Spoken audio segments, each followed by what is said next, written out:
बार मासूरन के मदद करे, मदद से इलाज करायो के मदद करे हुजूर आई तो पे करवा पूजा करे तो पूजा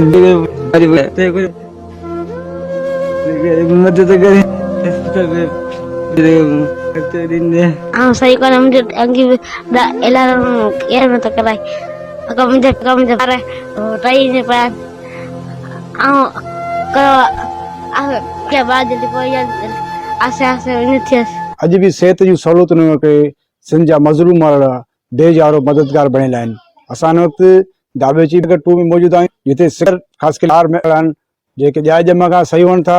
10 सालनि जी उमिरि में अचण खां पोइ हॾनि जी बीमारी में वकड़जी वञनि था, जंहिं सबबु हिन वक़्तु हुनजा 4 टे पुट हिकु न्याणी इन मौज़ी मर्ज़ में वतल आहिनि। असां हुन जे वालिदेन सां ॻाल्हाईंदासीं त हुनजे हवाले सां वधीक पुटनि माज़ूर बच्चा मुंहिंजनि असीं गरीब मिसकीन आहियूं। असां सां केरु मदद करे, को अस्पताल बेड़ो करे जेको असां पैसे जी मदद करे।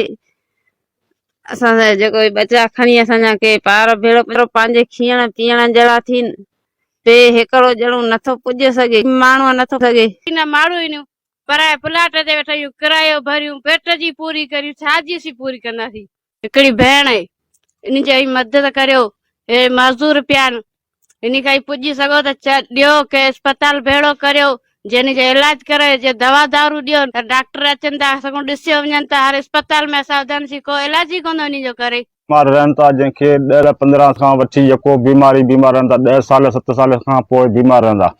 3-4 छोकिरा हिननि मुंहिंजा ॾोटा बि आहिनि, पोटा बि आहिनि, ऐं उहे रहनि था। तुंहिंजे इलाज हर अस्पताल सरकारी कराची ऐं सिविल जना में सभिनी में विया आहियूं, को बि इलाज फाइनल कोन थियो अञा। असांजो इहो अर्ज़ु आहे त मुंहिंजा 4 ॿार आहिनि ऐं उहे जॾहिं पिया आहिनि, इन जो माना को बि दवा दारूं कोन्हे, न इलाज आहे, न को केरु मदद करण वारो आहे। इन लाइ करे महिरबानी करे ऐं इहो अर्ज़ु करियां थो त मूंसां केरु मदद करणु चाहे थो, जेकर इन खे अस्पताल में दाख़िल केरु करणु चाहे थो, जेकर इलाज करणु चाहे थो, मूंसां हुनजी महिरबानी थींदी। इन में हथ नथो पुॼे। वॾो जेको छोकिरो आहे मूं 3 महीना जन दाख़िल करायो ऐं उन खे चयो त जेको 7 साल खां पोइ इहो वरी जेको पाण सही थी वियो त थी वियो, न त पोइ वरी पंहिंजी जॻह ते वरी अची वेंदो वापसि, पोइ इलाज कोन्हे। ॻाल्हि जी आहे सिंध हुकूमत वस वारा थोरे सिहत खातो फोर ते नोटिस वठी करे हिननि मैसूम ॿारनि जो इलाज कराए इन जी ज़िंदगी बचाए वञे। कैमरामैन टीम सां गॾु मक़सूद जो